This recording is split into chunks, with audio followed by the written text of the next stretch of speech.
Okay, सो अब हम पढ़ने जा रहे हैं इकोसिस्टम जो होता है। ये कॉइन करिए एजी टेंसले ने। ये टर्म जो है एजी टेंसले ने दिया है। According to the Tansley, ecosystem structure and functional unit है नेचर की। Father of ecosystem E P Odum है। According to Odum, ecosystem smallest structure and functional unit है नेचर एनवायरनमेंट की। बायोटेक और abiotic component, biotic and abiotic component जो होते हैं environment के, वो एक पर्टिकुलर एरिया में प्रेजेंट होते हैं जिसको हम इकोसिस्टम बोल रहे हैं। इकोसिस्टम की प्रोडक्टिविटी जो होती है is defined as the amount of food energy जो बन रही है, produce, obtain and store at a particular, एक ट्रॉपिक लेवल पे जो एनर्जी जो है वो बन रही है, ऑब्टेन हो रही है एंड स्टोर हो रही है, वो energy at a particular trophic level एक पर यूनिट एरिया में, तो उसको हम बोलते हैं प्रोडक्टिविटी इकोसिस्टम की। ये दो टाइप की होती है। प्राइमरी प्रोडक्टिविटी जो प्लांट लेवल पे होती है, प्राइमरी ट्रॉपिक लेवल पे होती है, प्रोड्यूसर लेवल पे होती है। It is measured in 3 type. अब इसको हम 3 टाइप में मेजर कर सकते हैं प्राइमरी प्रोडक्टिविटी को, जो फर्स्ट ट्रॉपिक लेवल पे होती है। पहला होता है GBP, gross primary productivity. Gross primary productivity होता है टोटल फोटोसिंथेटिक रेट, यानी कि टोटल अमाउंट जो प्रोड्यूसर बना रहे हैं फोटोसिंथेसिस करके, जो प्लांट्स हैं वो टोटल अमाउंट कितना बना रहे हैं बाय प्रोड्यूसर, इंक्लूडिंग इसमें कार्बन लॉस भी आ जाता है उनका, including carbon loss. It is measured in term of, हम इसको एसिमिलेशन नंबर, जिसको हम फोटोसिंथेटिक नंबर भी बोलते हैं, उस टर्म में हम इसको मेजर कर सकते हैं। जैसे अगर हमें एफिशिएंसी निकालनी है ग्रोस प्राइमरी प्रोडक्टिविटी की, यानी कि energy fixed by order of plant, कितनी एनर्जी फिक्स्ड कर रहे हैं अपॉन एनर्जी कितनी है इंसिडेंट लाइट में इंटू 100। सो एनर्जी कितनी प्लांट फिक्स कर रहे हैं प्लस इंसिडेंट लाइट में कितनी एनर्जी है, तो हम एफिशिएंसी निकाल सकते हैं ग्रॉस प्राइमरी प्रोडक्टिविटी की, यानी कि टोटल कितना फूड वो बना रहे हैं। इसमें कार्बन लॉस भी इंक्लूडेड होता है। ये होती है ग्रॉस प्राइमरी प्रोडक्टिविटी। फिर उसके बाद हमारी आ जाती है net primary productivity. Net primary productivity होता है जब अगर हम ग्रॉस प्राइमरी प्रोडक्टिविटी में से उसका रेस्पिरेशन माइनस कर दें, क्योंकि अमाउंट ऑफ एनर्जी जो स्टोर हुई है एनर्जी लॉस के बाद, रेस्पिरेशन में एनर्जी लॉस होता है, उसके बाद कितनी एनर्जी बची, रेस्पिरेशन लॉस होने के बाद कितनी एनर्जी स्टोर हुई, वो एनर्जी होती है हमारी नेट प्राइमरी प्रोडक्टिविटी। ग्रॉस तो टोटल हो गई जितनी वो बना रहे हैं प्लांट अपना खाना, जो भी एनर्जी प्रोड्यूस कर रहे हैं फोटोसिंथेसिस के दौरान, तो उसको हम एसिमुलेशन नंबर या फिर फोटोसिंथेटिक नंबर से कैलकुलेट कर सकते हैं। NPP is amount of energy जो अवेलेबल होती है कंज्यूमर लेवल के लिए, यानी कि नेक्स्ट लेवल के लिए कितनी प्रेजेंट है, क्योंकि रेस्पिरेशन लॉस हो गया है। वाटर जो है मेजर डिटर्मिनेंट होता है प्राइमरी प्रोडक्शन का। न्यूट्रिएंट कंसनट्रेशन सॉइल में, जैसे नाइट्रोजन एंड फॉस्फोरस, ये इंपॉर्टेंट रोल प्ले करते हैं the fertility of the soil. अगर कंसनट्रेशन जो होती है सॉइल में वो कम हो रही है, देन जीबीपी भी हमारा कम हो जाएगा, ग्रॉस प्राइमरी प्रोडक्टिविटी, एंड इसको हम लॉ ऑफ मिनिमम बोलते हैं। सो इसलिए सॉइल जो है वो इंपॉर्टेंट रोल प्ले करती है। इक्वेटर पे अगर आप देखोगे तो GBP gross primary productivity high होती है, लेकिन हाई टेम्परेचर भी होता है यहाँ पे, रेट ऑफ रेस्पिरेशन भी बहुत ज़्यादा होता है, एंड एनपीवी जो है वो कम होती है। अगर हम इक्वेटर की बात करें तो एनपीवी इक्वेटर पे कम होगी, net primary productivity. So if we move, अगर हम इक्वेटर से पोलर रीजन की तरफ जाएंगे, सो एनपीवी और जीबीपी का रेशियो बढ़ता है, क्योंकि एनपीवी जो होता है इक्वेटर पे वो कम होता है एंड जीबीपी हाई होता है। ठीक है, एनपीपी क्या होता है वो कम होता है, एंड जब हम पोलर की तरफ जाएंगे इक्वेटर से, सो एनपीपी और जीबीपी का रेशियो जो है वो बढ़ेगा, एनपीपी कम होता है।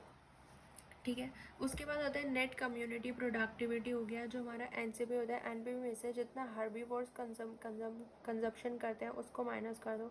So those plant store large number of defence compound, secondary metabolites जिनके पास होता है, तो ग्रेजिंग टेंडेंसी उनकी कम होगी, उनको कम लोग खाएंगे जो सेकेंडरी मेटाबोलाइट प्रोड्यूस करते हैं, जैसे टर्पेनोइड्स हो गया, फ्लैवोनोइड्स हो गया।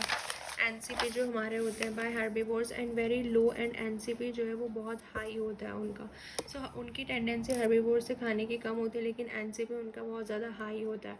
तो ये था प्राइमरी प्रोडक्टिविटी, जिससे हम gross primary productivity as net primary productivity, and हमारा जो है नेट कम्युनिटी प्रोडक्टिविटी जो है एनसीपी भी कैलकुलेट कर सकते हैं। एंड एनपीपी हमेशा याद रखना, इक्वेटर पे कम होती है एनपीपी और जीबीपी का रेशियो।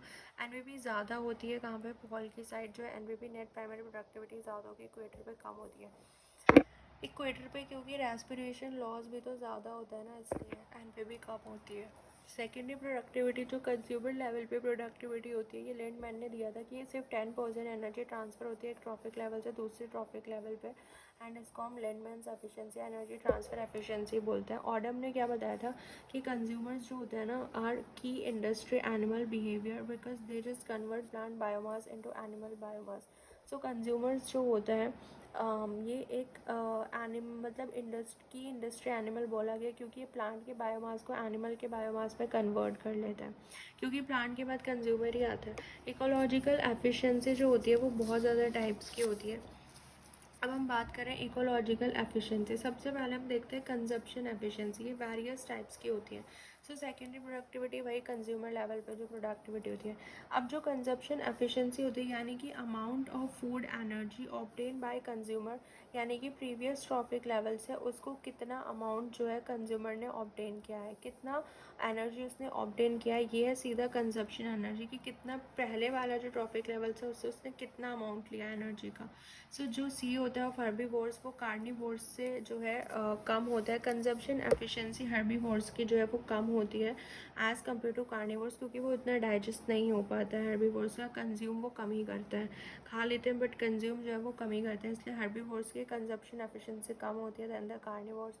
और हम कंजप्शन एफिशिएंसी निकाल सकते हैं, दैट इज़ आई एन। यहाँ पे हमारा next trophic level upon P N. Previous trophic level कितना है, next trophic level minus previous trophic level -1 into 100।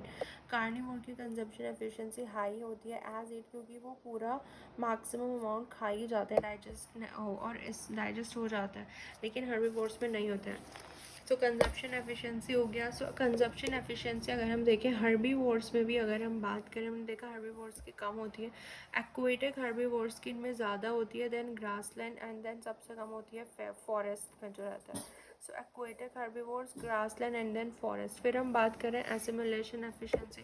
Assimilation efficiency का जो प्रोपोर्शन होता है ना वो होता है जो इंजेस्टेड एनर्जी, दैट इज़ जो ब्लड में एसिमिलेट हुई है। सो एसिमिलेशन जो होता है वो भी हर्बीवोर्स का कम ही होता है कार्निवोर्स से।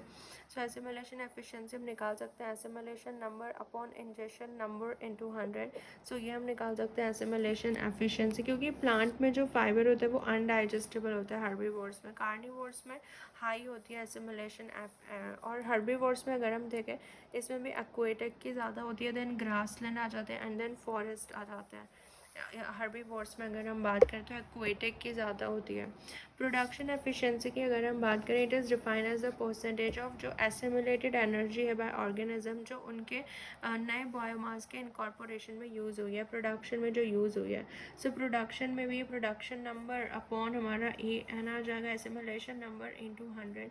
प्रोडक्शन नंबर जो होता है ना, जो प्रोडक्शन एफिशिएंसी होती है वो आर सिलेक्शन की ज़्यादा होती है then the K selected individuals. Okay, so R selection जो होता है उनकी प्रोडक्शन एफिशिएंसी क्या होती है, हाई होती है then the K selected individual. क्योंकि हाँ, जो आर सिलेक्शन वाले स्पीसीज होते हैं ना उनको वैसे कुछ मेंटेन नहीं करना होता, के सेलेक्टेड इंडिविजुअल को अपना बॉडी वगैरह मेंटेन करना होता है, तो उनकी एनर्जी कुछ उसमें भी खर्च हो जाती है। सो प्रोडक्शन एफिशिएंसी इसलिए कम होती है के सेलेक्टेड इंडिविजुअल की। जैसे इनवर्टिब्रेट्स जो होते हैं उनकी प्रोडक्शन एफिशिएंसी जो है वो हाई होती है देन दी वर्टिब्रेट्स। और प्रोडक्शन एफिशिएंसी जो कोल्ड ब्लडेड एनिमल्स होते हैं जैसे फिश, एम्फिबियंस एंड रेप्टाइल्स, उनकी ज़्यादा होती है than the warm blooded animals. Warm blooded animals जैसे ह्यूमंस एंड बर्ड्स जो होते हैं वे आर वार्म ब्लडेड एनिमल्स, क्योंकि वार्म ब्लडेड एनिमल्स की ज़्यादातर एनर्जी थर्मो रेगुलेशन में ही चली जाती है इसी वजह से। तो इसलिए इनकी जो प्रोडक्शन एफिशिएंसी होती है वो कम होती है एज़ कम्पेयर टू द जो कोल्ड ब्लडेड एनिमल्स होते हैं, एम्फिबियंस, रेप्टाइल्स वगैरह। ठीक है, प्रोडक्टिविटी मेजरमेंट जो होता है, प्रोडक्टिविटी जो होती है of the terrestrial ecosystem is measured by remote sensing technique. Productivity of terrestrial ecosystem हम मेज़र कर सकते हैं प्रोडक्टिविटी रिमोट सेंसिंग टेक्निक से। प्रोडक्टिविटी जो होती है ना लेंटिक और जो एक्वेटिक इकोसिस्टम होता है is measured by light dark bottle method से हम मेजर कर सकते हैं ये जो प्रोडक्टिविटी होती है। जैसे एक्वेटिक में भी प्रोड्यूसर्स होते हैं फाइटोप्लैंक्टन, वो भी फोटोसिंथेसिस करते हैं ना, ऑक्सीजन प्रोड्यूस करते हैं, high amount of oxygen means dissolved oxygen high है, high dissolved oxygen and water जो है वो ज़्यादा प्योर है। अगर डिजॉल्व ऑक्सीजन हाई है तो वाटर जो है वो प्योर है। फाइटोप्लैंक्टन ऑक्सीजन मेंटेन करते हैं इसमें। तो हम जो है ऐसे ही यहाँ पे हमने ये वाटर कलेक्टेड इनटू द दो बॉटल में वाटर कलेक्ट किया और ऑक्सीजन को हम देखेंगे by auto electrode initial auto concentration दोनों बॉटल में आई थी। उसके बाद हमने इसको जो है रैप्ड कर दिया एक बॉटल को एल्यूमिनियम फॉइल से, ये डार्क में चला गया। अब इसमें फोटोसिंथेसिस हो रही है, फाइनल ऑटो कंसंट्रेशन जो होगी लाइट की वो एल हो गई। एंड डार्क में क्या हो रहा है, फोटोसिंथेसिस नहीं हो रहा है। आफ्टर सम टाइम क्या होगा, plant both at the same place, यानी कि लाइट यहाँ पे प्रेजेंट नहीं है। तो ये हमारा फाइनल ऑटो जो होगा, concentration of the dark bottle में हमें ऑक्सीजन की कंसंट्रेशन कम होगी, क्योंकि यहाँ पे रेस्पिरेशन भी तो हो रहा है ना, सो उसको हम डी से देखेंगे। तो इस तरीके से हम 2 बॉटल लेते हैं एंड इसमें जो हमारा रिजल्ट आता है इसको हम ऐसे कैलकुलेट करते हैं। डार्क बॉटल में ऑक्सीजन की कंसंट्रेशन कम हो जाएगी, क्योंकि ऑक्सीजन जो है वो रेस्पिरेशन में यूज्ड हो गया है। सो रेस्पिरेशन हम RI-D कर देना, दैट इज़ इनिशियल जो हमारे बिना एल्यूमिनियम फॉयल वाले जो बॉटल थी, आई जो इनिशियल हमारी जो वो थी कंसंट्रेशन, माइनस जो डार्क वाली थी, सो RI-D से याद रखो, रिड से। सो रेस्पिरेशन होता है I-D। ऐसे अगर हम लाइट बॉटल में ऑक्सीजन कंसनट्रेशन, क्योंकि फोटोसिंथेटिक एक्टिविटी हुई है, तो NPV हो जाता है हमारा LI। NPV is equal to L-I, and GPP हमारा होता है, क्योंकि GPP में पता है कि NPP प्लस R होता है। So GPP is equal to NPP हमारा आ गया L-I एंड R हमारा आ गया I-D। तो GPP हमारा आ जाएगा L-D। तो याद रखना NPV L-I, GPP हो जाएगा L-D GD एंड RID, वो हो गया रेस्पिरेशन। ठीक है, तो इस तरीके से जो है ये फॉर्मूला याद कर लेना है बस। इसमें इतना ही था इकोसिस्टम में। अब हम बढ़ते हैं सक्सेशन के बारे में। To develop the ecosystem either new or from a previous, अगर हम नए से स्टार्ट कर रहे हैं इकोसिस्टम तो वो प्राइमरी बोलते हैं। अगर पहले से ही वहाँ पे अवेलेबल था, उसके बाद वहाँ पे इकोसिस्टम बन रहा है, तो वो सेकेंडरी इकोसिस्टम होता है। सो क्लीमेंट जो है, succession is a natural process जिसमें same localities colonised by different community over long period of time, that is during succession biotic जो होते हैं, फ्लोरा एंड फोना एंड हमारे एबायोटिक फैक्टर कम्प्लीटली चेंज हो जाता है। Succession community structure composition function पूरा बदल जाता है, यानी कि कहीं पे पहले तालाब हुआ करता था, लेकिन वहाँ पे अब जो है घर वगैरह हो गया, टेरेस्ट्रियल हो गया। तो इस तरीके का जो चेंज आ जाता है इकोसिस्टम में। सक्सेशन का मतलब होता है इकोसिस्टम डेवलपमेंट। सक्सेशन 2 टाइप का होता है। प्राइमरी स्लो प्रोसेस होता है, जो बैरन एरिया है वहाँ पे अगर सक्सेशन हो रहा है, it is the slowest process, area doesn't have life before. Secondary succession fast होता है, एज ऑलरेडी प्रेजेंट कम्युनिटी वहाँ पे कोई थी, दैट इज़ एक टाइप की कम्युनिटी थी, इकोसिस्टम था, जो टोटली रिप्लेस हो रहा है दूसरे कम्युनिटी इकोसिस्टम से। तो इस तरीके को हम सेकेंडरी बोलते हैं। ये थोड़ा फास्ट होता है, क्योंकि ह्यूमस और मिनरल्स तो ऑलरेडी वहाँ पे प्रेजेंट थे, तो रैपिड ग्रोथ होती है। So on the basis of cause succession जो है इन रीजन में भी क्लासिफाइड हुए हैं। Classified again on the basis of cause. एक होता है ऑटोजेनिक सक्सेशन, जो सेल्फ जनरेटेड होता है, खुद ही स्टार्ट होने लग जाता है, क्रिएटिंग सम केमिकल्स। एलोजेनिक होता है, इट इज़ आइदर एंथ्रोपोजेनिक और बाय अदर नेचुरल रिसोर्सेज, या तो खुद से हम चेंज कराते हैं एलोजेनिक, या फिर कुछ नेचुरल रिसोर्सेज की वजह से अगर चेंज होता है। स्टेजेस जो होती है सक्सेशन की, 3 स्टेजेस हम पढ़ते हैं। पहला होता है प्योनियर, जो कि रिप्लेसेबल होती है। sequential changes in community structure function is called chrono sequence। जो ये होता है इसको हम chrono sequence बोलते हैं, जो sequential changes होती है। पहले इसमें pioneer stage होती है जो replaceable होती है, then ये serial stage आ जाती है, and then climax stage, यानी कि R से K selected strategy हो रही है। ठीक है, तो ये climax stage है जो permanent and stable होता है, that is climax stage। So steps in succession, पहले न्यूडेशन होता है, एक बैरन एरिया का फॉर्म होगा, देन वहाँ पे माइग्रेशन होता है, मेनली एबायोटिक फैक्टर विंड वगैरह H2O इनिशियली वहाँ पे आता है माइग्रेशन। देन एस्टैब्लिशमेंट होता है, न्यूडेशन माइग्रेशन एस्टैब्लिशमेंट, देन एग्रीगेशन होता है, पॉपुलेशन साइज बढ़ता है, रिप्रोड्यूस करते हैं, एग्रीगेशन होता है, देन कंपटीशन बढ़ता है, इंक्रीज होता है आपस में, रिएक्शन यानी कि सुपीरियर कॉम्पिटिटर, रिप्रोडक्शन जो होता है, and increase gene number of inferior competitor. हाँ भाई, रिएक्शन मतलब सुपीरियर वाले जो है वो सर्वाइव कर जाते हैं, एंड देन क्लाइमैक्स यानी कि सुपीरियर वाला मेंटेन कर जाता है और क्लाइमैक्स कम्युनिटी बना लेता है। रिएक्शन मतलब दोनों के बीच में क्या होता है, कॉम्पिटिशन होता है। सो न्यूडेशन माइग्रेशन, स्टैब्लिशमेंट हुआ, देन एग्रीगेशन हुआ, then competition, reaction and then climax.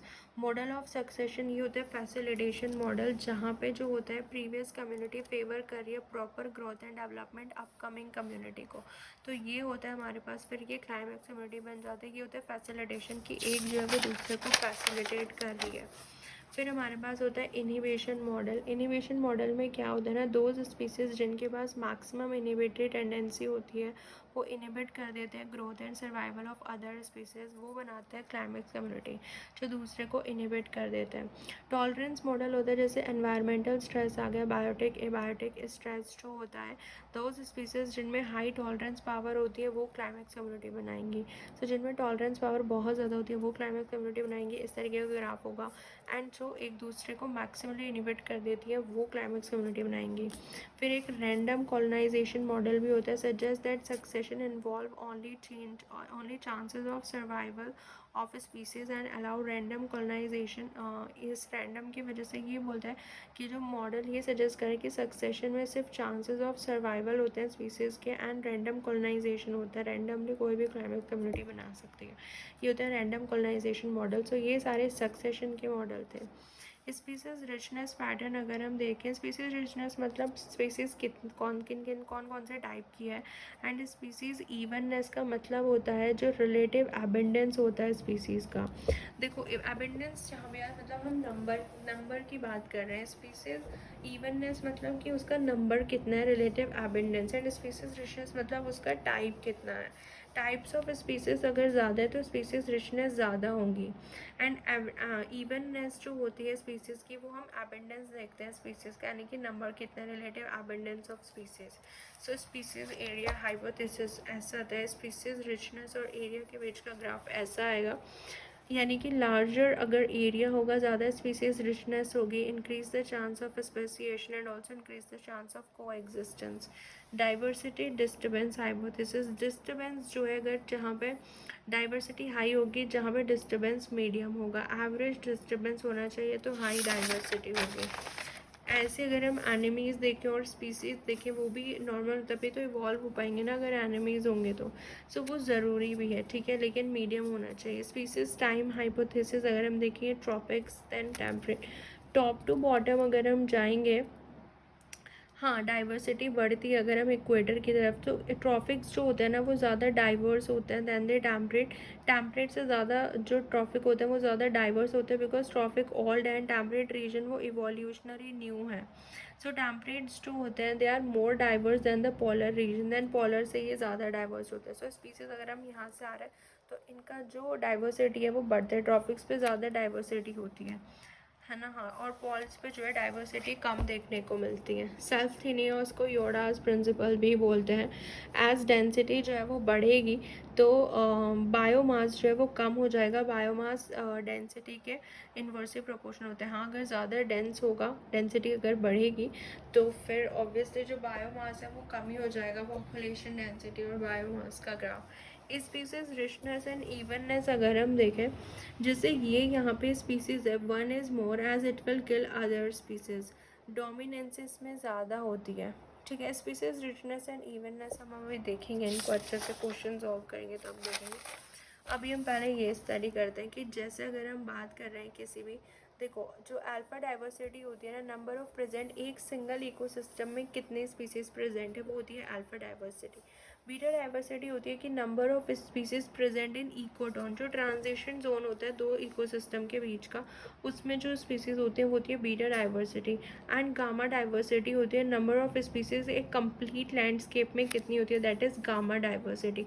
Gamma निकाले तो अल्फा प्लस बीटा हो जाएगा, ठीक है। सो गामा डाइवर्सिटी ज़्यादा होती है then beta and then alpha. Ecotone जो होता है एक ट्रांजिशनल एरिया होता है दो इकोसिस्टम के बीच में।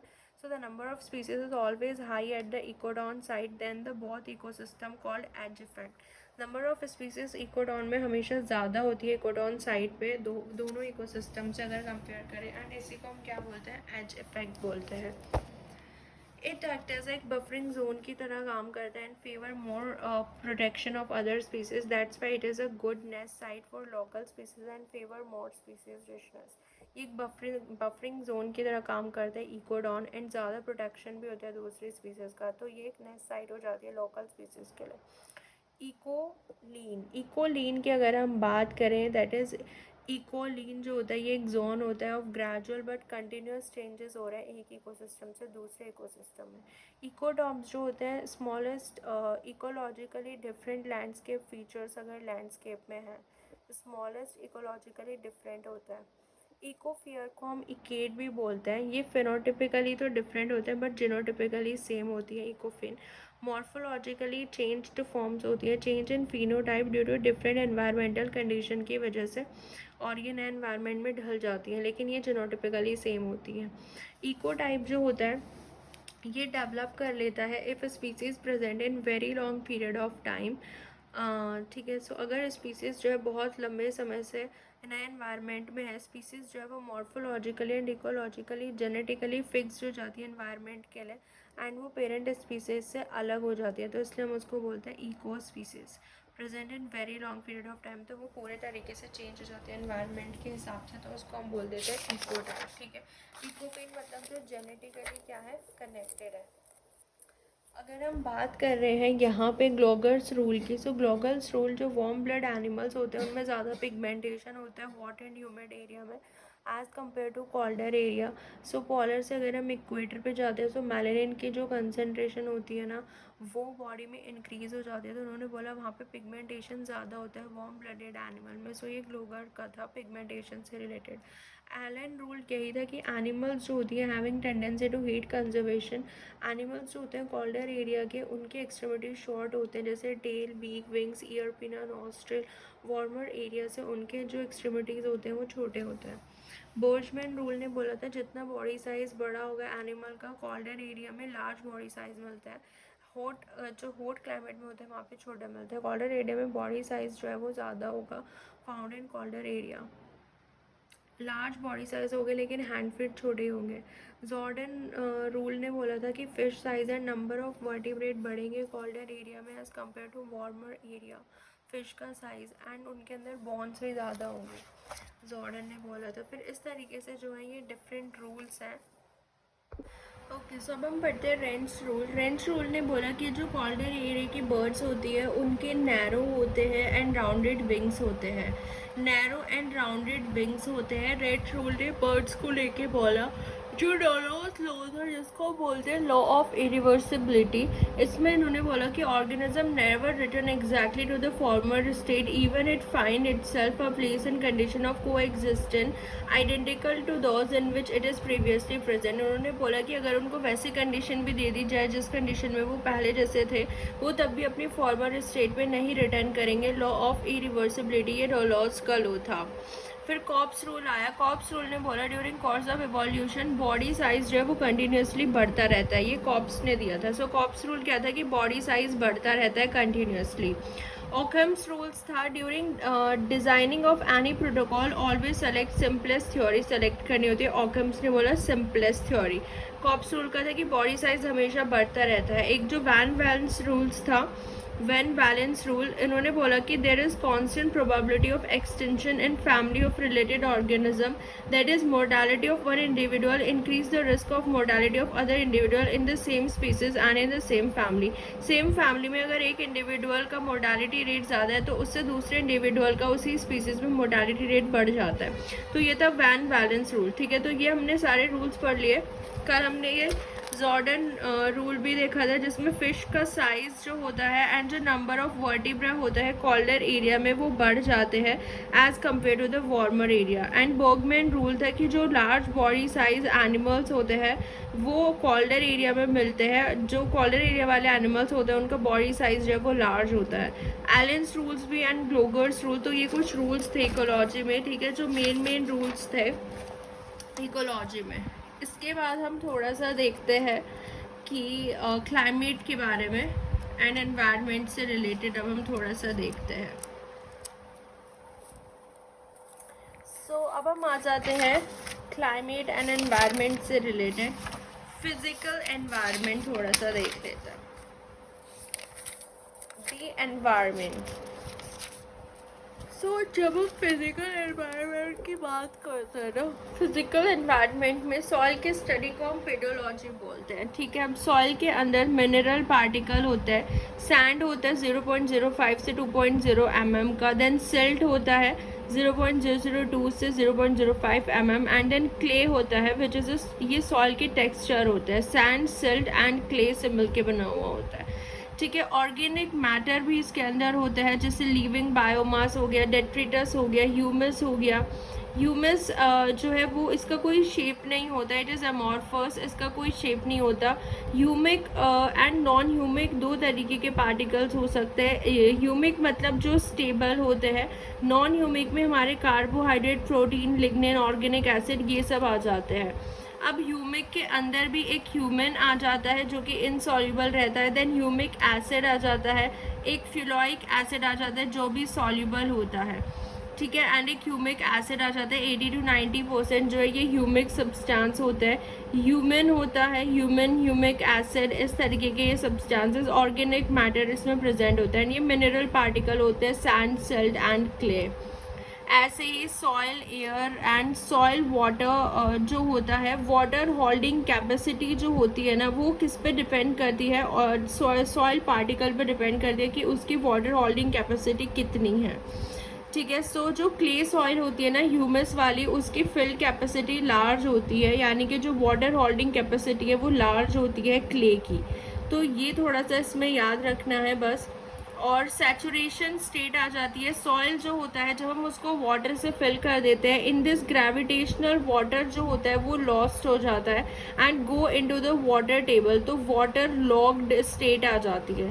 सैचुरेशन स्टेट इसको बोलते हैं, जब जो ग्रेविटेशनल वाटर लॉस्ट हो जाता है। Field capacity, water between soil enough for plant growth, ठीक है, सॉइल के बीच में जो वाटर है वो प्लांट ग्रोथ के लिए काफ़ी होता है। और विल्टिंग पॉइंट, जब कोई वाटर अवेलेबल नहीं होता है, या तो प्लांट एब्जॉर्ब नहीं कर पाता है या फिर प्लांट जो है वो ग्रो नहीं कर पाता। प्लांट जो है वो, विल्टिंग पॉइंट मतलब वाटर अगर अवेलेबल भी है तो वो एब्जॉर्ब करने लायक नहीं होता। विल्टिंग पॉइंट मतलब वाटर अवेलेबल नहीं है, प्लांट ग्रो नहीं कर पाएगा। तो ये थोड़ा सा ओवरव्यू था सॉइल से रिलेटेड। देखो, जो हाइग्रोस्कोपिक वाटर होता है ना, वाटर भी हम डिफरेंट टाइप्स के देखते हैं। एक हमारे पास होता है हाइग्रोस्कोपिक वाटर, एक होता है capillary water, gravitational water. Hygroscopic water जो होता है ना, वाटर जो सॉइल पार्टिकल से एडियर है, water that is adhere to the soil particle, ये अनअवेलेबल वाटर होता है, ठीक है। विल्टिंग पॉइंट जिसको बोलते हैं, तो ये कैसा होता है, अनअवेलेबल वाटर होता है हाइग्रोस्कोपिक वाटर। कैपिलरी वाटर जो होता है, वाटर जो माइक्रोपोर्स में बचा हुआ है, ये प्लांट ग्रोथ के लिए सबसे अच्छा होता है। So water that is held in micropores, that is capillary water. And gravitational water जो होता है, ये जो होता है इसमें भी प्लांट ग्रो नहीं कर सकते। सो जो कैपिलरी वाटर होता है ना, यही गुड होता है प्लांट ग्रोथ के लिए, इसको हम क्रेसार्ड भी बोल देते हैं ना। So water remain is called field capacity. So ये जो होता है ना, इसमें प्लांट ग्रो नहीं कर पाते, ड्रेन्स राइट थ्रू। ये जो ग्रेविटेशनल वाटर होता है बहुत नीचे जो होता है, ये भी प्लांट इसमें ग्रो नहीं कर पाते हैं। तो इसमें आफ्टर जब इसमें से वाटर लॉस हो जाता है ट्रांसपिरेशन या ग्रेविटेशन के थ्रू, तो वाटर ये बचता है, फिर कैपिलरी वाटर बच जाता है, जो उनके माइक्रोपोर्स में वाटर बचता है उसी को हम बोलते हैं field capacity. Save maximum amount of water, इसमें कोई ग्रेविटेशनल वाटर नहीं होता है, सिर्फ ये जो माइक्रोपोर्स होते हैं ना, इनके अंदर होता है water, retain only in micropores. तो इस यही होता है कैपिलरी वाटर, जो कि वाटर की प्लांट की ग्रोथ के लिए अवेलेबल होता है, that is capillary water he available होता है प्लांट की ग्रोथ के लिए। एंड एयर एंड एटमॉस्फेयर अगर हम देखें, इकोसिस्टम, ट्रॉपिकल रेन फॉरेस्ट जो होते हैं मोस्टली डाइवर्स वही होता है। सॉइल वहाँ पे लेस न्यूट्रिएंट वहाँ पे हो सकता है, soil with less nutrient, as nutrient जो होता है वो ट्रैप्ड हो जाता है प्लांट बॉडी में, ठीक है। So yes, first time ecology की टर्म जो है वो अर्नस्ट हैकेल ने यूज़ करी थी। इकोलॉजी की टर्म जो यूज़ करी थी, that is organism and their environment. Organism कैसे इंटरैक्ट करते हैं एनवायरनमेंट के साथ, ए बायोटिक फैक्टर जो हमारे पास होते हैं वही होता है इकोसिस्टम, हम वही स्टडी करते हैं, है ना। Plant, animal and micro organism कैसे इंटरैक्ट करते हैं इकोलॉजी में। ऑर्गेनिज्म अगर हम देखें, प्लांट प्रोड्यूसर्स होते हैं, animals are the consumers and micro organism decomposers होते हैं। सो कंज्यूमर अगर प्राइमरी पे देखें तो हमारे पास प्रोड्यूसर्स आ जाते हैं प्राइमरी पे, देन हमारे पास आते हैं प्राइमरी लेवल पे हमारे पास प्रोड्यूसर्स होते हैं, देन हमारे पास आ जाते हैं consumer, primary consumer, secondary consumer, then tertiary consumer. इस तरीके से कंज्यूमर जो है वो मूव होते रहते हैं। ठीक है, सो बस यही है ऑर्गेनिज्म के बारे में। बाकी इसमें और ज़्यादा कुछ डीप नहीं है, एक हमें बस ये पढ़ना है कि इसके अंदर जो होते हैं एडेफिक फैक्टर इन्फ्लुएंस करते हैं वेजिटेशन को, जैसे सॉइल का पार्टिकल हो गया वो वेजिटेशन को करता है। ये रहा सैंडी, सिल्ट एंड क्ले। हमने देखा था कि 3 सॉइल के पार्टिकल होते हैं, Sandy, silt and clay. Sandy soil जो होती है उनके पार्टिकल लार्ज होते हैं, इनके अंदर पोर्स जो है ज़्यादा होता है, पोरोसिटी ज़्यादा होती है, सो वाटर होल्डिंग कैपेसिटी कम होती है। सैंडी सॉइल में वेजिटेशन नहीं हो सकती, प्लांट के लिए नहीं अच्छा है। उसके बाद सिल्ट जो होता है ये मीडियम साइज़ का होता है, मॉडरेट होता है सब कुछ, ये बेस्ट सॉइल साइज़ होता है वेजिटेशन के लिए। एंड जो स्मॉल साइज़ होता है क्ले का, स्मॉल साइज़ होता है सबसे छोटा, एंड इसके अंदर पोरोसिटी कम होती है and water holding capacity high होती है। ये भी इतना यूज़फुल नहीं होता है, ये एनारोबिक कंडीशन डेवलप कर देता है। तो सिल्ट जो है, फिर हम इनका मिक्स करते हैं all of these best for growth pot plant जो हम बनाते हैं। तो सैंडी, सिल्ट एंड क्ले, ठीक है, ये साइज़ होते हैं एंड वाटर होल्डिंग कैपेसिटी सबसे ज़्यादा जो है क्ले की होती है एंड सबसे कम सैंड की होती है। सिल्ट जो है वो मॉडरेट रखता है। तो ये एडेफिक फैक्टर्स हो जाते हैं। ठीक है, उसके बाद हम इसमें देखते हैं इको टाइप हमारा हो गया इकोडॉन, इकोलीन। गिल्ड जो होता है ना, गिल्ड क्या होता है, ये ग्रुप ऑफ स्पीसीज होते हैं जो सेम फूड रिसोर्सेज यूटिलाइज कर रहे हैं और डिफरेंट फूड रिसोर्सेज खा रहे हैं in the same way. So group of resources मतलब जैसे बैट, बी और हमिंग बर्ड हो गए, तीनों अलग अलग हैं लेकिन तीनों नेक्टर फीडर हैं। तो इस तरीके से डिफरेंट स्पीसीज हैं लेकिन सेम फूड रिसोर्सेज खा रहे हैं और different resources in the same way खा रहे हैं। तो ये होता है गिल्ड। ठीक है, मतलब एक तरीके से ग्रुप बन जाता है। और इस तरीके से हम देखते हैं जो इकोलॉजिकल इक्विवेलेंट्स होते हैं ना, इसका मतलब है कि 2 डिफरेंट स्पीसीज है हमारे पास, according to ecological point of view वो सेम है, इकोलॉजिकल निश सेम है, फंक्शनल रोल सेम है। जैसे शार्क अगर हम देखें फिश है, डॉल्फिन जो है वो मैमल में आती है। सो शार्क भी फिश ईटर है एंड डॉल्फिन भी फिश ईटर है, दोनों के दोनों कंज्यूमर में ही आ जाते हैं, शार्क एंड डॉल्फिन जो होते हैं। ठीक है, इनका फंक्शनल रोल सेम होता है, इकोलॉजिकल निश सेम होती है लेकिन स्पीसीज डिफरेंट है, जैसे शार्क एंड डॉल्फिन। सो ये होते हैं इकोलॉजिकल इक्विवेलेंट। अब आ जाता है शेल्फोर्ड लॉ ऑफ टॉलरेंस। इसमें यही बताते हैं कि कोई भी ऑर्गेनिज्म टॉलरेट कर सकता है एक रेंज ऑफ एनवायरमेंटल ग्रेडियंट को। जो जनरलिस्ट होते हैं, ये जनरलिस्ट है, जी आएगा यहाँ पे, नॉट जर्नलिस्ट। ये जो रेंज ऑफ टॉलरेंस होती है इनकी हाई होती है लेकिन स्पेशलिस्ट की टॉलरेट रेंज नैरो होती है। हैं, ठीक है, तो इसमें जो हमारे पास होता है जैसे ये जोन ऑफ इंटॉलरेंस हो गया, ये जोन ऑफ स्ट्रेस आता है, यहाँ पे भी जोन ऑफ स्ट्रेस है। ये होता है हमारा एनवायरमेंटल फैक्टर, ये इनका ऑप्टिमल जोन होता है। यहाँ पे ऑप्टिमल जोन हो गया, zone of interest, number of individual. तो इस तरीके का ग्राफ देखने को मिलता है, zone of stress, zone of intolerance. यहाँ पे कोई ग्रोथ नहीं होती है, नो वन कैन ग्रो। यहाँ पे ये टॉलरेट कर सकते हैं, स्ट्रेस में सर्वाइव कर सकते हैं लेकिन मल्टीप्लाई नहीं हो सकते, अपनी मैक्सिमम एबिलिटी नहीं शो कर सकते। यहीं पे अपनी मैक्सिमम एबिलिटी शो करते हैं, ऑप्टिमल जोन पे अपनी मैक्सिमम एबिलिटी जो है वो शो करते हैं इसमें। अगर जैसे स्टीनो एंड यूरी, यूरी मतलब जो वाइड रेंज ऑफ, यूरी का याद रखो, वाइड रेंज ऑफ टॉलरेंस जो शो करता है, steno narrow. So Yuri wide range of tolerance. जैसे टेम्परेचर अगर जो स्टीनोथर्मल है, स्टीनोथर्मल मतलब जो टेम्परेचर रेंज जो है वो narrow range of temperature tolerance, narrow range of tolerance होती है इनकी टेम्परेचर के लिए। यूरी मतलब वाइड रेंज ऑफ टॉलरेंस होती है टेम्परेचर के लिए।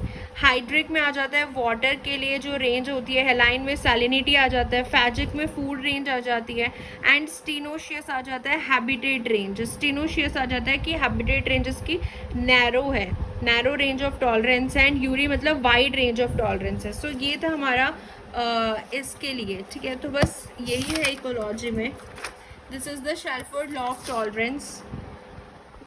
देखो अब हम आ जाते हैं एक बार food chain. Transfer of energy जो होता है प्रोड्यूसर से through a series of organism at each trophic level with repeated eating and being eaten without connectivity called, इसको हम बोलते हैं फूड चेन। यानी कि जो पूरा एनर्जी जो है वो ट्रांसफ़र होती है through a series of organisms. So terrestrial and हम देखेंगे एक्वेटिक फूड चेन। पहले टेरेस्ट्रियल में देख लेते हैं। सबसे पहले हमारे पास प्लांट्स होते हैं ट्रॉफिक लेवल 1 पे प्रोड्यूसर्स, जिनमें large amount of undigestible matter भी होता है। सो यहाँ पे हम इनकी production efficiency, consumption efficiency, assimilation efficiency देखते हैं। वो इनकी पुअर होती है प्रोड्यूसर्स की, क्योंकि ज़्यादातर अमाउंट ऑफ अनडाइजेस्टेबल मैटर होता है। ये जब ये हर्बीवोर्स खाते हैं, जो कि प्राइमरी कंज्यूमर आते हैं, इंसेक्ट्स, फ्रॉग, इनकी ये सारी कम होती है एफिशिएंसी, क्योंकि ये अनडाइजेस्टेबल मैटर खा रहे हैं। उसके बाद कार्निवोर्स आ जाते हैं। प्राइमरी कार्निवोर्स यानी कि जो सेकेंडरी कंज्यूमर होते हैं, primary consumer, secondary consumer, tertiary consumer, insects and frog आ जाते हैं। देन हमारे स्नेक्स आ गए जो इसको खाते हैं। देन ईगल ट्रॉफिक लेवल 4 पे। एंड ये primary carnivores and secondary carnivores, ऐसे ये चलता रहता है। ठीक है, इनकी ये सारी एफिशिएंसी पुअर होती है, large amount of undigestible matter. अगर हम बोले सपोर्ट 4 ट्रॉफिक लेवल होते हैं, less energy support, less energy terrestrial. लेकिन एक्वेटिक फूड चेन में ट्रांसफ़र होती है more energy to the trophic level. इसमें 5 ट्रॉफिक लेवल सपोर्ट हो जाते हैं एक्वेटिक में।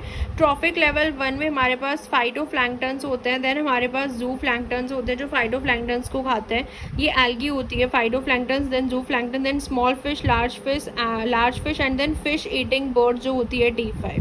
सो इसमें भी ऐसे होते हैं। इनकी एसिमिलेशन प्रोडक्शन एफिशिएंसी ज़्यादा होती है, ज़्यादा ट्रांसफॉर्मेशन एफिशिएंसी होती है। एंड स्मॉल फिश हो जाती है, लार्ज फिश हो जाती है, and then fish eating bird आ जाती है एंड में।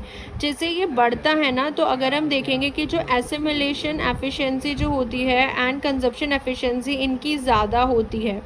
एंड देन ये कार्निवोर्स आ जाते हैं, ये भी कार्निवोर्स आ जाते हैं, फिश ईटिंग बर्ड। तो बस इतना याद रखने की phytoplankton, zooplankton, then small fish, large fish and then fish eating bird, इस तरीके के ट्रॉफिक लेवल इसमें होता है। इनके अंदर कोई वैस्कुलर बंडल ही नहीं होता है, नो वैस्कुलर बंडल। तो इनका जो इनमें large amount of undigestible matter होता है, बट ये ईजिली डाइजेस्ट हो जाते हैं, तभी इनकी एफिशिएंसी ज़्यादा होती है एक्वेटिक वाले की। ठीक है, जो एक्वेटिक इकोसिस्टम होता है ना, it support more trophic level in food chain than the terrestrial ecosystem, because more and more energy जो है is transferred from one trophic level to another. Trophic level that is जो consumption efficiency, assimilation, production efficiency aquatic animal की वो ज़्यादा होती है then the terrestrial aquatic system से ज़्यादा होती है। टेरेस्ट्रियल से एक्वेटिक एनिमल्स की जो है वो ज़्यादा होती है, जो ये एफिशिएंसी होती है। ठीक है, तो अगर हम बायो मैनिपुलेशन देखें, इसमें क्या होता है बायो मैनिपुलेशन में क्या, अब हम देखते हैं बायो मैनिपुलेशन के बारे में। बायो मैनिपुलेशन में क्या होता है ना, मेनली जैसे ये कोई भी हमारा जो है यहाँ पे वाटर है, ठीक है, वाटर बॉडी है एंड यहाँ पे डंग है। तो ये डंग वगैरह है, ये जो वाटर होता है ना, मेनली जैसे स्टैगनेंट वाटर है कहीं पे, एंड इधर प्लांट्स हैं, ट्रीज़ है, एल्गी। यहाँ पे क्या होते हैं, जो एल्गी होती है ना, वो यहाँ पे ग्रो होने लग जाती है ऊपर। तो जो लाइट आती है वो वापस चली जाती है, अटैच्ड जो एल्गी है वो यहाँ पे जो है वो अटैच्ड एल्गी वो मरना स्टार्ट हो जाएगी, क्योंकि लाइट अब अंदर नहीं आ रही है। तो सडन लग्जूरियस ग्रोथ जो हो जाती है ना ऊपर एल्गी की, इसको हम बोलते हैं एल्गल ब्लूम। प्लस यहाँ से साइड से फॉस्फोरस एंड नाइट्रोजन का अमाउंट अंदर जाता है, तो एनरिचमेंट हो जाती है न्यूट्रिएंट की, इसको हम यूट्रोफिकेशन बोलते हैं, यानी कि enrichment of nutrient. Organic nutrients जो होते हैं यहाँ पे बढ़ जाते हैं इस स्टेगनेंट वाटर में, एंड एल्गल ब्लूम यहाँ पे जनरेट हो जाती है। ठीक है, सडन लग्जूरियस ग्रोथ हो जाती है किसकी, एल्गी की। सो ये जो बायो मैनिपुलेशन होता है ना, अब अगर हम इसमें ऐड करते हैं पिसीवोरस फिश को, जो स्मॉल फिश को खा लेती हैं, तो स्मॉल फिश की कंसंट्रेशन कम हो जाएगी, देन ज़ूप्लैंक्टन का रेशियो बढ़ जाएगा एंड फाइटोप्लैंक्टन कम हो जाएगी, एल्गल ब्लूम कम हो जाएगा। इस तरीके से फाइटोप्लैंक्टन जब कम हो जाएगा तो एल्गल ब्लूम जो है वो भी कम हो जाएगा। तो इस तरीके से क्या होता है बायो मैनिपुलेशन, बेसिकली ये क्या होता है ना, by alteration at trophic level we can clean our aquatic ecosystem को हम क्लीन कर सकते हैं ट्रॉफिक लेवल में चेंज करके। सो अगर हम पिसाइवोरस फिश उसमें ऐड कर देते हैं तो हम फाइटोप्लैंक्टन का लेवल कम कर सकते हैं, और जो एल्गल ब्लूम है वो वहाँ से हट जाएगा। ठीक है, तो ये होता है बायो मैनिपुलेशन, जिसके अंदर हम ट्रॉफिक लेवल पे चेंज करके अपने एक्वेटिक सिस्टम को क्या कर सकते हैं, साफ कर सकते हैं, एक्वेटिक इकोसिस्टम को। अब जैसे ये फाइटोप्लैंक्टन, अब जैसे अगर कोई डीडीटी है, जैसे इंसेक्टिसाइड्स जो बैन कर दिया है अब, तो ये अगर हम किसी भी पेड़ वगैरह में डालते हैं तो वो वाटर के साथ बह के जो है अगर इन स्टेगनेंट वाटर बॉडीज़ में चला जाता है, यहाँ पे जो फाइटोप्लैंक्टन है उसके अंदर डीडीटी ज़्यादा है, देन जू प्लैंक्टन खाएंगे, then small fish, large fish, and then bird खाते हैं, ह्यूमंस भी खा जाते हैं, तो जिनके अंदर डीडीटी की जो मात्रा है वो बढ़ जाती है। सो डीडीटी जो है हाइड्रोफोबिक होता है, ईजिली क्रॉस कर देता है ब्लड ब्रेन बैरियर को इन प्लेसेंटा ऑल्सो, तो न्यू बॉर्न में भी प्रॉब्लम क्रिएट कर सकता है डीडीटी, तो इसलिए ये भी एक प्रॉब्लम क्रिएट हो जाती है।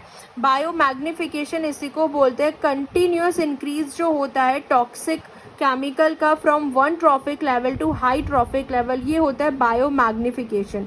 एंड बायो मैनिपुलेशन होता है कि हम ट्रॉफिक लेवल पे चेंज करके अपने एक्वेटिक सिस्टम को क्लीन कर सकते हैं, एल्गल ब्लूम हटा सकते हैं, क्योंकि एल्गल ब्लूम की वजह से अंदर लाइट नहीं जाती है, तो अंदर जितने भी फिशेस वगैरह हैं वो क्या हो जाते हैं, मर जाते हैं। ठीक है, अटैच्ड एल्गी जो है वो मरना स्टार्ट हो जाती है, तो अगर हम उसमें चेंज कर सकते हैं वो होता है बायो मैनिपुलेशन और बायो मैग्निफिकेशन की टॉक्सिक सब्सटेंस का इकट्ठा होना हर एक ट्रॉफिक लेवल पे। फिनोटाइपिक प्लास्टिसिटी होती है, change in the phenotype with respect to environment, ecotype and ecophene, हाँ ये हम पढ़ चुके हैं। तो बस इसमें biomagnification and biomanipulation का डिफरेंस याद होना चाहिए कि biomagnification and biomanipulation क्या होता है। लेड जो होता है, जैसे लिपस्टिक वगैरह में लेड होता है, ये भी मेंटल रिटार्डेशन जो है कॉज करता है। फूड वेब की अगर हम बात करें तो मल्टीपल इंटरकनेक्शन होता है इन सब फूड चेन का, फूड वेब बन जाता है। फूड वेब ज़्यादा स्टेबल होता है, स्टेबिलिटी जो होती है food web is depend on the number of alternatives at each food chain and length of traffic level पे डिपेंड करता है उसकी स्टेबिलिटी, कि कितने नंबर ऑफ अल्टरनेटिव्स हैं ईच फूड चेन में एंड लेंथ कितनी है ट्रॉफिक लेवल की। ज़्यादा ट्रॉफिक लेवल तो ज़्यादा स्टेबिलिटी होगी। Ecological pyramids, trophic level of different organism based on their ecological position. So 3 type के हम ecological pyramids देखते हैं। pyramid of number जो होता है ग्रासलैंड इकोसिस्टम में ये अपराइट होता है, एंड एक्वेटिक इकोसिस्टम में भी ऐसे अपराइट होता है pyramid of number। pyramid of जो बायोमास होता है ड्राई वेट, ये भी अपराइट ही होता है, बायोमास का pyramid एंड नंबर का pyramid। पायरामिड जो होता है ऑफ बायोमास को, ऑफ एक्वेटिक के बायोमास का जो पायरामिड होता है वो इन्वर्टेड होता है। पायरामिड ऑफ एनर्जी तो हमेशा अपराइट होगा। देखो पायरामिड ऑफ एनर्जी भी हमेशा ऑलवेज अपराइट ही होगा, क्योंकि एनर्जी जो ट्रांसफ़र हो रही है ऐसे अपराइट होगा, कम कम हो रहा है। पायरामिड ऑफ नंबर भी ऐसे ही जाएगा अपराइट। बायोमास जो ग्रासलैंड वाला इकोसिस्टम है उसका बायोमास ऐसे होगा, लेकिन जो एक्वेटिक इकोसिस्टम है उसका जो बायोमास का पायरामिड होता है वो इन्वर्टेड होता है। एक्वेटिक वाले का बायोमास का पायरामिड कैसा होता है, इन्वर्टेड होता है। एंड ये सारी स्पीसीज़ जो है हम देख चुके हैं, ketone, endemic species and endemic species जो होती हैं, जो यानी कि रिस्ट्रिक्टेड है एक ही लोकेलिटीज़ में, they are native to a single specific geographical location such as island, state, country और अदर जोन, यानी कि एक ही जगह पे वो क्या है, लोकलाइज्ड होती है, रिस्ट्रिक्टेड होती हैं, that they are the endemic species. ठीक है, इन्वेजिव और एलियन स्पीसीज जैसे पार्थीनियम है ना, इस तरीके के जो वाटर हाइसिंथ प्लांट है, हम बाहर से कोई स्पीसीज़ आके इंट्रोड्यूस करा रहे हैं, सैल्मन फिश हो गया, ये सब ये एग्जॉटिक स्पीसीज़ होती हैं, एक पर्टिकुलर एरिया में ये इंट्रोड्यूस करा दी जाती है, मल्टीप्लाई होती हैं ये बहुत जल्दी, rapidly grow rapidly and no natural predator in local area. So ये पूरे उसको लोकल स्पीसीज़ को भी डिस्ट्रॉय कर देती हैं, इस तरीके की होती हैं। फ्लैगशिप स्पीसीज़ की अगर हम बात करें, so it is a species which represent environmental cause such as ecosystem in need of conservation, जिनको हम दूर से देख के पहचान लेते हैं। अम्ब्रेला भी हमने देखे स्पीसीज़। अब हम आ जाते हैं कॉजेज़ क्या हैं बायोडाइवर्सिटी लॉस के। नेचुरल इकोलॉजिकल डिस्टर्बेंस जैसे वॉल्केनिक एरप्शन, फ्लड जो आ जाता है एक्सेट्रास, ये इकोसिस्टम को ड्रास्टिकली चेंज कर देते हैं। By loss of local population permanent diversity loss हो जाता है, is typically associated with mass extension anthropogenic causes. So world wide fund जो होता है nature identified 6 major factor responsible है बायोडाइवर्सिटी जो हमारी लॉस हो रही है उसके लिए। 6 फैक्टर रिस्पॉन्सिबल होते हैं। पहला होता है हैबिटेट लॉस एंड फ्रेगमेंटेशन, यानी कि एक डॉग मेटिंग पार्टनर जेनेटिकली, मतलब अगर एक डॉग अगर वो मेटिंग पार्टनर चूज़ करेगा, सो जेनेटिकली वेरिएबल जितना ज़्यादा होगा उतना ही उनका फिटनेस हाई होगा एंड डाइवर्सिटी रिच होगी। अगर लार्ज एरिया होगा तो वेरिएबिलिटी ज़्यादा होगी ना मेट करने के लिए वन डॉग को। लेकिन अगर हम स्मॉल एरिया देखें जहाँ पे मेटिंग जेनेटिकली रिलेटेड में ही हो जाती है, मेटिंग आसपास में, उस केस में होमोजाइगोसिटी बढ़ जाती है, हेट्रोजाइगोसिटी कम हो जाती है, यानी कि एंड डिसीज फ्रिक्वेंसी भी इसमें बढ़ जाएगी, पॉपुलेशन कम होगी अगर एरिया छोटा हो जाएगा। तो अगर हैबिटेट लॉस एंड फ्रेगमेंटेशन हो रहा है तो मेटिंग भी जेनेटिकली रिलेटेड पार्टनर में होने लगेगी, जिसकी वजह से हेट्रोजाइगोसिटी कम हो जाएगी, वेरिएबिलिटी कम हो जाएगी, डिजीज फ्रिक्वेंसी बढ़ जाएगी, पॉपुलेशन कम हो जाएगी। तो ये एक कॉमन कॉज होता है हैबिटेट लॉस एंड फ्रेगमेंटेशन का।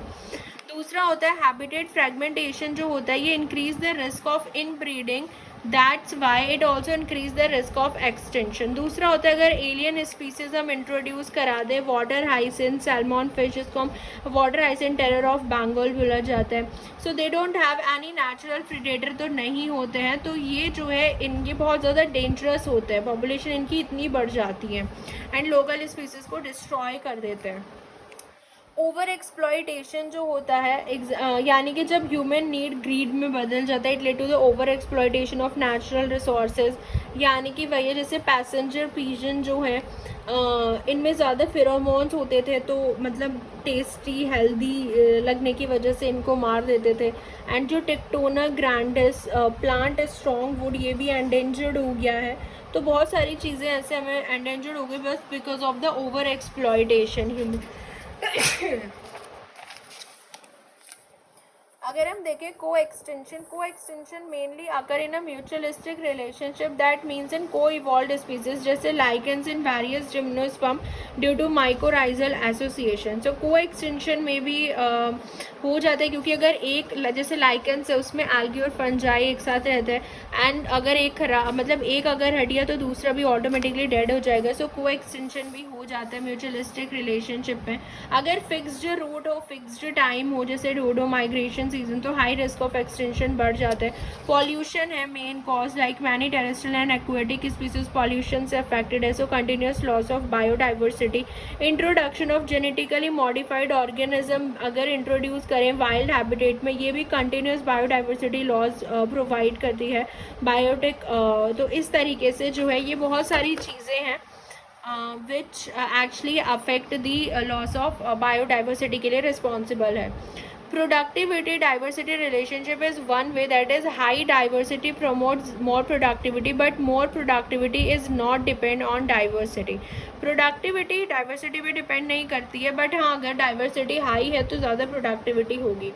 जो कौन वल्नरेबल होता है एक्सटेंशन के लिए, जिनका बॉडी साइज लार्ज होता है, fixed migratory route, poor disposal ability है, टॉप ट्रॉफिक लेवल है, फिक्स्ड स्पेशलाइज्ड फूड पे है, लो फैकेंडिटी होता है, बायोटिक पोटेंशियल जो लेस ऑफस्प्रिंग बनाते हैं, फैकेंडिटी बायोटिक पोटेंशियल जिनका कम होता है, लो एबेंडेंस होता है, ऑब्लिगेट रिलेशनशिप्स। तो ये सारी चीज़ें जो है इनको वल्नरेबल बनाती हैं टू एक्सटेंशन।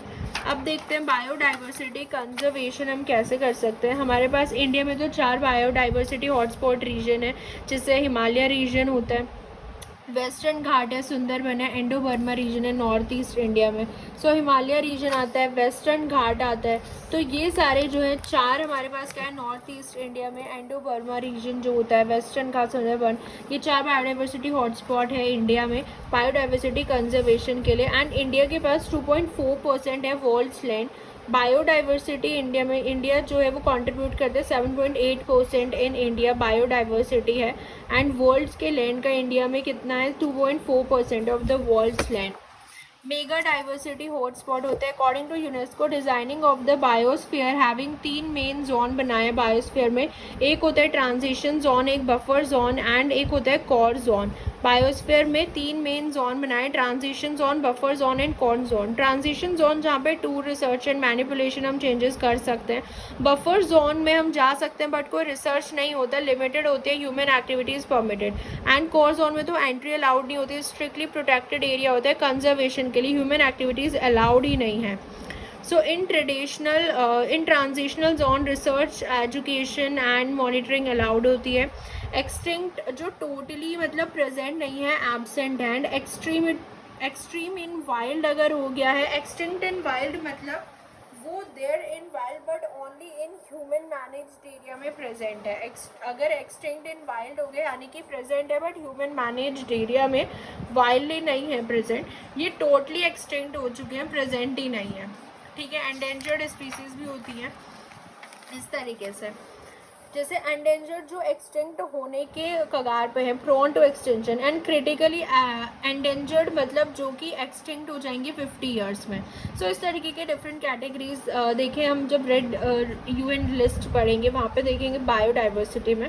बट अभी हम ओवरव्यू देख रहे हैं। जैसे ओजोन लेयर डिप्लीशन अगर होता है, हमने देखा है कि हमारे पास जो एटमॉस्फेयर की लेयर्स होती हैं, ट्रोपोस्फीयर, स्ट्रेटोस्फीयर, थर्मोस्फीयर, आयनोस्फीयर, ऐसे होते हैं। सो जो स्ट्रेटोस्फीयर होती है ना, स्ट्रेटोस्फीयर में हमारा गुड ओजोन होता है। ठीक है, स्ट्रेटोस्फीयर में हम मानते हैं कि हमारा जो है ओजोन लेयर यहाँ पे होता है स्ट्रेटोस्फीयर में। देन ट्रोपोस्फीयर, स्ट्रेटोस्फीयर, थर्मोस्फीयर, ऐसे होता है। सो अगर हम यहाँ पे देखें वाटर पॉल्यूशन में ये कैसे काम करता है, डिकम्पोजिशन रेट, यूट्रोफिकेशन क्या होता है, बायोलॉजिकल ऑक्सीजन डिमांड क्या होता है। बेसिकली अगर यहाँ पे देखें वाटर अगर प्योर है तो उसमें डिजॉल्व्ड ऑक्सीजन ज़्यादा होगी, प्योरिटी ज़्यादा होगी। वाटर पॉल्यूशन है, प्रोड्यूसर कम हो जाएंगे तो ऑक्सीजन लेवल कम हो जाएगा। और अगर एनिमल जो है वो ज़्यादा डिमांड करेंगे ऑक्सीजन की आउटसाइड से तो बायोलॉजिकल ऑक्सीजन डिमांड बढ़ेगी एंड डिजॉल्व्ड ऑक्सीजन कम हो जाएगी। तो पॉल्यूशन ज़्यादा यानी कि बायोलॉजिकल ऑक्सीजन डिमांड बढ़ेगी एंड डिजॉल्व्ड ऑक्सीजन कम हो जाएगी, इसलिए डायरेक्टली प्रोपोर्शनल होता है। सो एज डेड बॉडी ज़्यादा हो जाएंगी, यहाँ पे एक्यूमुलेट हो जाएगा बहुत, डिकम्पोजर नंबर बढ़ जाएंगे, ऑक्सीडाइज करेंगे केमिकल। सो नीड जो है ऑक्सीजन की यानी कि ये जो COD है वो भी बढ़ जाएगा। ऑक्सीजन नीड रिक्वायर, केमिकल जो ऑक्सीजन डिमांड है वो भी बढ़ने लगेगी क्योंकि डिकम्पोजर नंबर बढ़ेंगे, वो ऑक्सीडाइज करना स्टार्ट करेंगे तो COD भी बढ़ने लग जाता है जब पॉल्यूशन बढ़ता है। तो डिकम्पोजिशन जो होता है rate totally depend on environmental condition and nature of the biochemical of litre कैसा है, वो उस पर डिपेंड करता है टोटली एनवायरमेंटल कंडीशन पे। हाँ, तो plant is made by number of dead cell, वो डिकम्पोज स्लो होंगे। ओके, सो डिकम्पोजिशन इनका स्लो होगा प्लांट का। एनिमल का जो डिकम्पोजिशन होता है वो फास्ट होता है एंड प्लांट का डिकम्पोजिशन स्लो होता है क्योंकि उसमें लिग्निन, पैक्टिन, हेमीसेलुलोज, सेलुलोज ये सब होते हैं तो डिकम्पोजिशन स्लो होता है। तो बस इसमें यही था थोड़ा बहुत बायोलॉजिकल एंड ऑडी के बीच में। अब हम पढ़ने जा रहे हैं इकोसिस्टम के बारे में। जैसे ecosystem natural, terrestrial and aquatic होता है। टेरेस्ट्रियल में भी हमारे पास फॉरेस्ट, ग्रासलैंड एंड डेजर्ट आ जाता है। देन फॉरेस्ट के अंदर हमारे पास ट्रॉपिकल आ जाता है, टेम्परेट आ जाता है, देन टुंड्रा एंड टैगा आ जाते हैं।